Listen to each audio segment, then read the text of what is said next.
Boudry, France, May 12, 1937, late evening. Angelo Hays twisted the throttle on his Tarot 350 motorcycle, feeling the engine respond beneath him as he accelerated down the dark country road. The 19-year-old farm boy was heading home after spending the evening with friends in the neighboring village of Saint-Quentin-de-Baron, about 8 kilometers from his family's property. It was past 11 o'clock, later than he had intended to stay, but the conversation had been good and the time had slipped away. The night was unusually dark. The moon was barely a sliver in the sky, providing almost no illumination.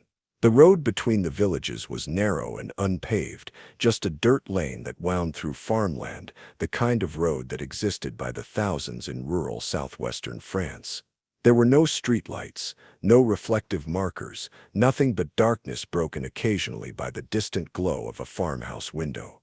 Angelo knew this road well. He had traveled it dozens of times since purchasing the motorcycle 6 months earlier with money saved from working extra jobs around the village. That Tarot represented everything he wanted from life: freedom, adventure, the ability to escape the endless cycle of farm work that had defined his family for generations. On that motorcycle, Angelo could go anywhere, see anything, be anyone.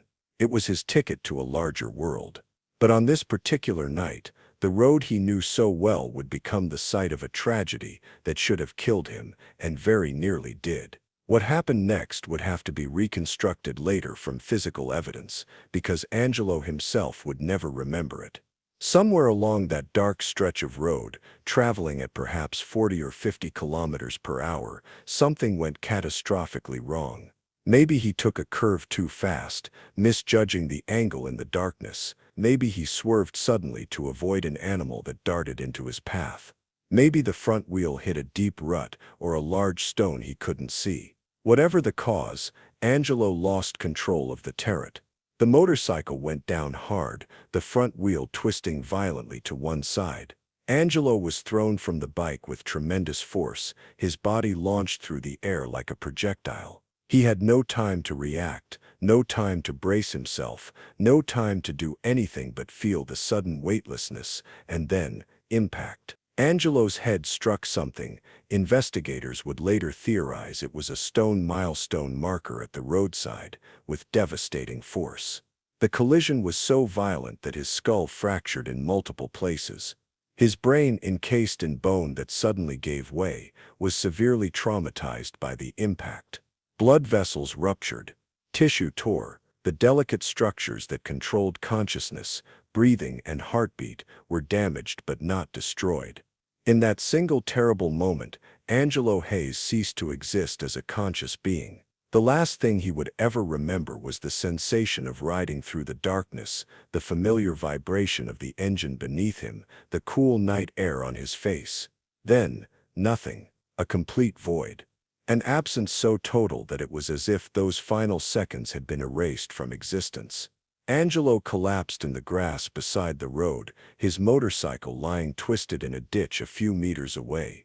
Blood seeped from his head wounds, matting his hair and staining his clothes. His face, which had struck the ground after the initial impact, was already beginning to swell grotesquely.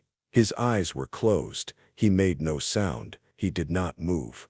And there he lay, alone in the darkness, as the night slowly gave way to dawn. If anyone had passed by during those hours, they might have assumed he was already dead. His breathing was so slow and shallow as to be nearly imperceptible, perhaps one breath every minute or two, sometimes even less. His heart beat perhaps 3 or 4 times per minute, each beat separated by long seconds of silence. His body temperature began to drop as his metabolism crashed to nearly zero, his damaged brain shutting down all non-essential functions in a desperate attempt to preserve itself. Angelo Hays was not dead, but he had entered a state so close to death, so indistinguishable from death to the naked eye, that when he was discovered the next morning, the conclusion seemed obvious and inevitable. A farmer named Dubois was walking to check on his cattle in a nearby field just after dawn when he saw something that made him stop short. There was a motorcycle lying on its side in the ditch beside the road, the front wheel bent at an unnatural angle. And a few meters away, in the grass at the roadside, was a body. Dubois ran closer, calling out, hoping for a response. There was none. The young man lying in the grass was completely motionless. His face was so damaged and swollen that it was difficult to make out his features. Blood had dried in his hair and on his clothes. His skin was pale and cold to the touch, or at least it felt cold in the cool morning air, cold enough that Dubois assumed the worst. He recognized the motorcycle. It belonged to the Hays boy, Angelo, who lived on a farm not far from here. Dubois had seen the young man riding past many times, always going too fast, always with that look of freedom on his face that came from being 19 and feeling invincible. Not so invincible now. Dubois ran for help, his heart pounding. Within an hour, several villagers had gathered at the scene.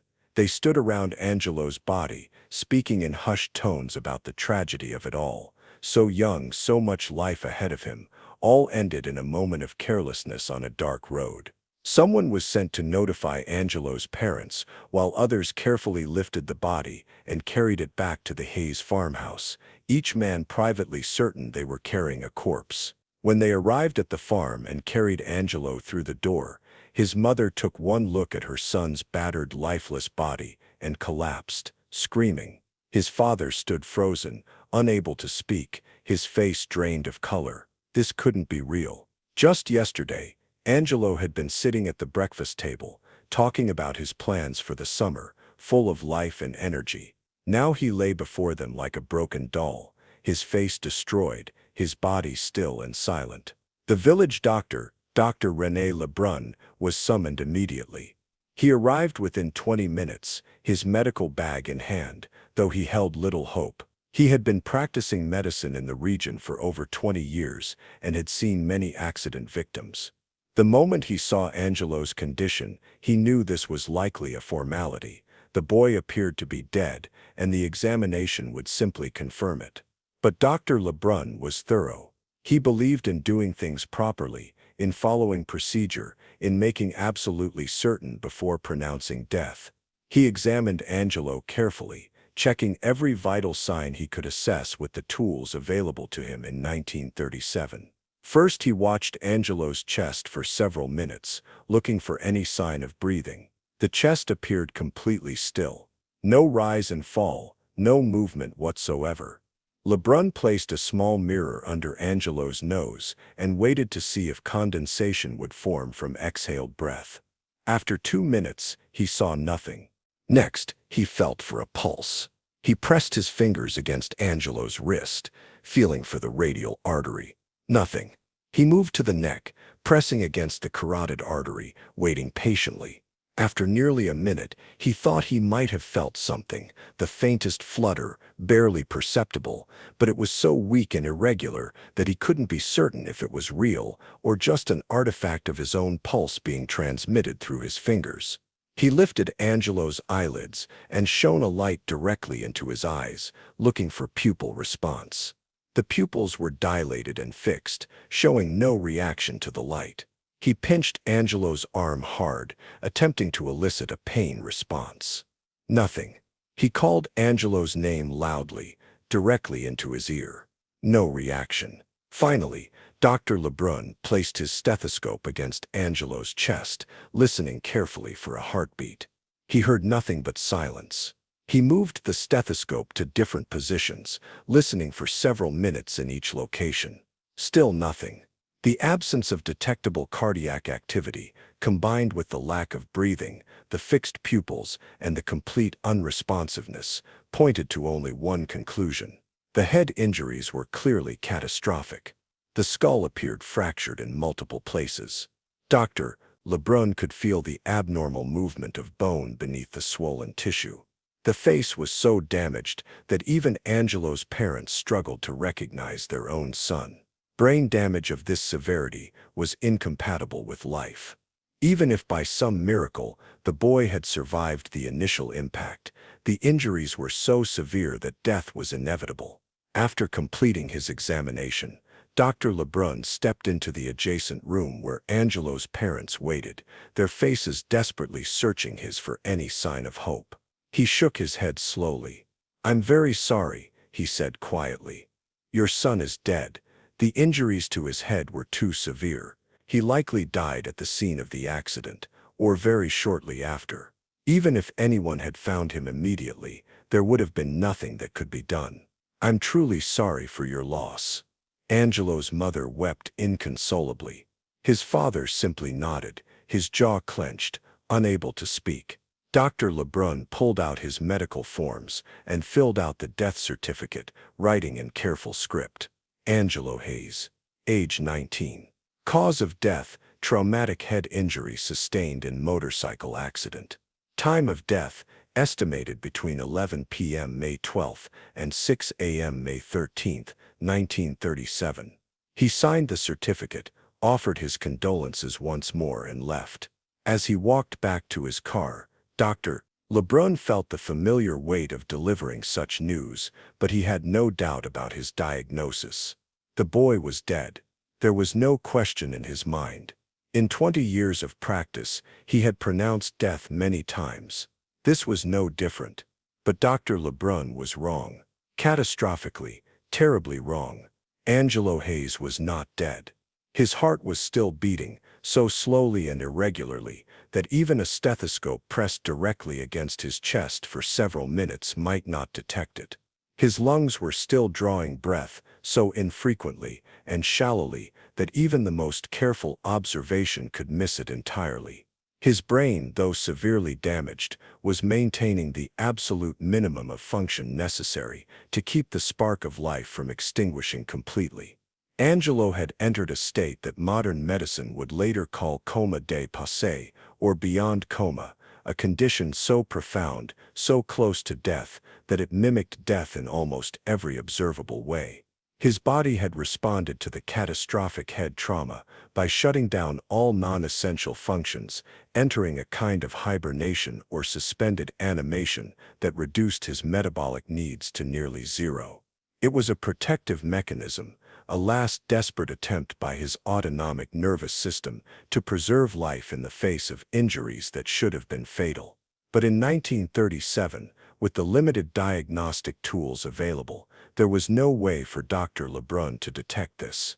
He had no EEG machine to measure brain activity. He had no sophisticated cardiac monitor to detect the faintest irregular heartbeats. He had no blood gas analyzer to measure oxygen levels.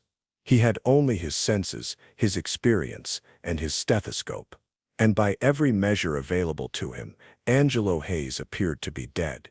French law at the time required prompt burial, especially during warmer months when decomposition could create health hazards. Angelo's funeral was arranged quickly. The village carpenter worked through the night to build a simple pine coffin. Father Moreau, the local priest, was notified and agreed to conduct a brief service. Neighbors and friends were informed. Everything was prepared with somber efficiency. The funeral took place less than 24 hours after Angelo was found beside the road. It was held in the small village church, a simple stone building that had stood in Budry for over 300 years.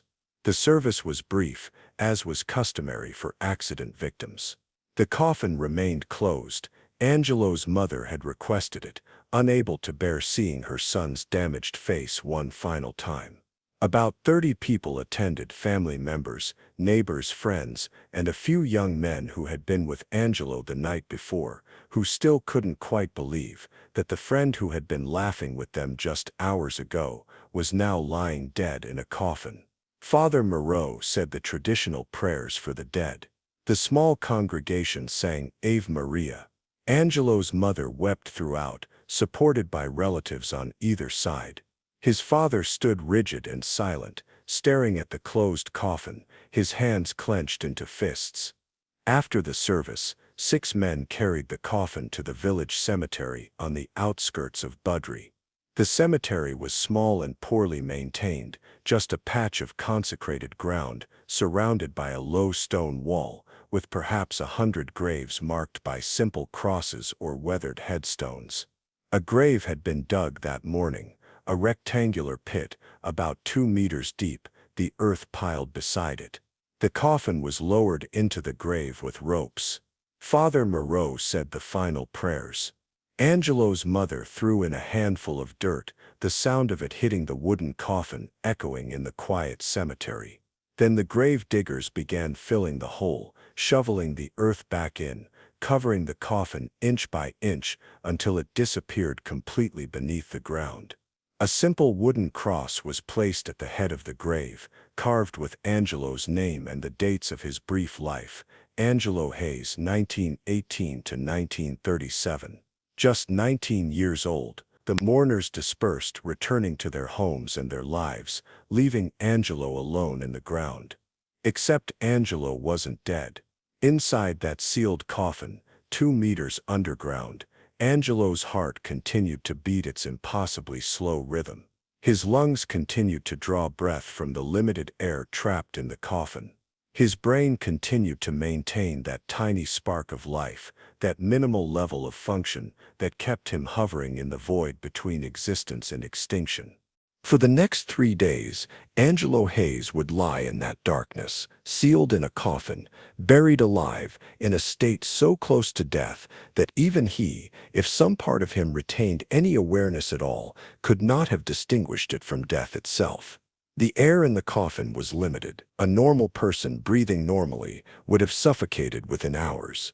But Angelo, breathing perhaps once every minute or two, consuming oxygen at perhaps 5% of the normal rate, could survive much longer. The cool May temperatures kept the ground relatively cold, which helped maintain his reduced metabolism. The simple wooden coffin was not perfectly sealed, allowing some minimal exchange of gases with the surrounding earth.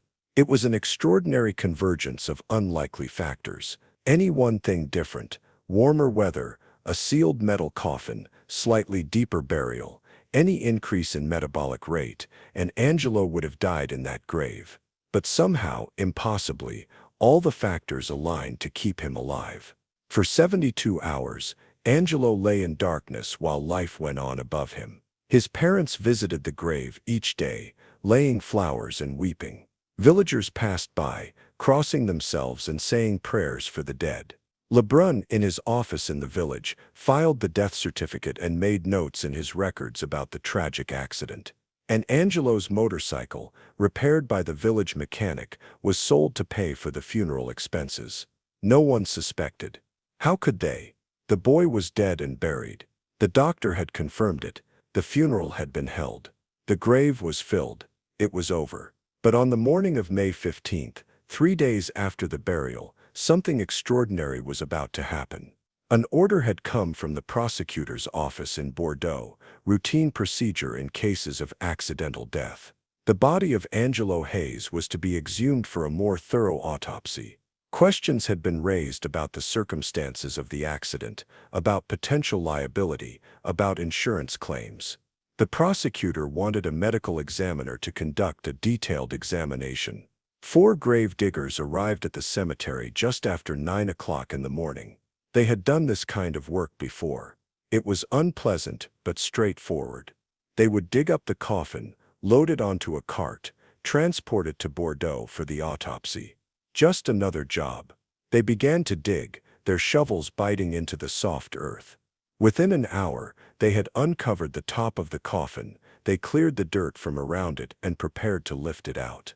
That's when one of them noticed something odd. There were scratches on the inside of the coffin lid, visible through a gap where the wood had warped. Fresh scratches, as if made by fingernails. The men paused, exchanging uneasy glances. It was probably nothing. Wood did strange things underground.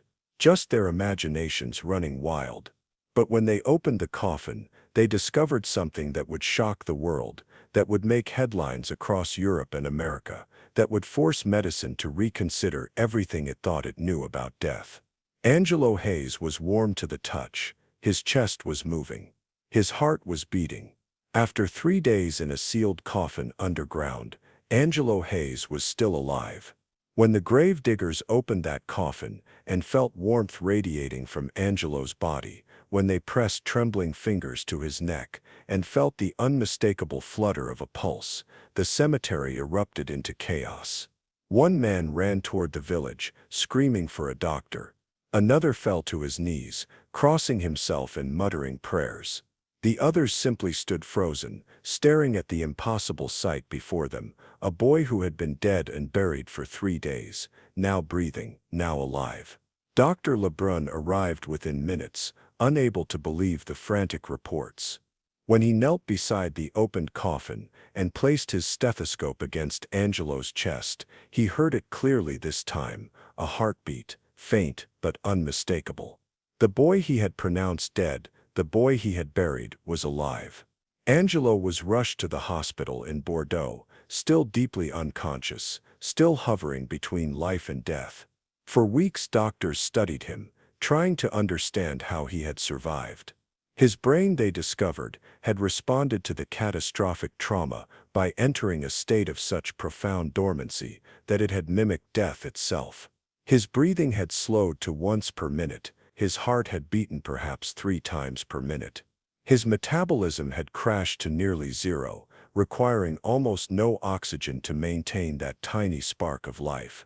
Slowly, miraculously, Angelo began to wake. First came small movements, then periods of semi-consciousness, then full awareness.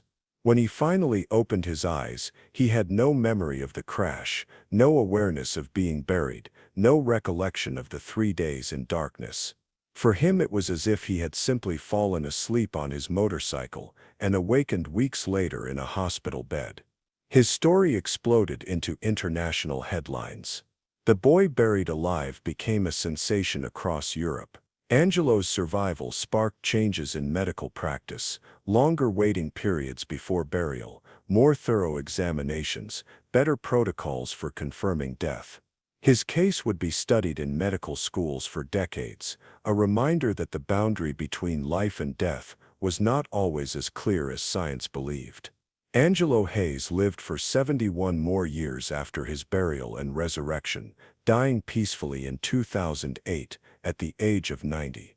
He married, had children, lived an ordinary life, ordinary except for those 3 days in May 1937, when he had been simultaneously dead and alive, buried and breathing, lost in darkness while somehow clinging to the thinnest thread of existence.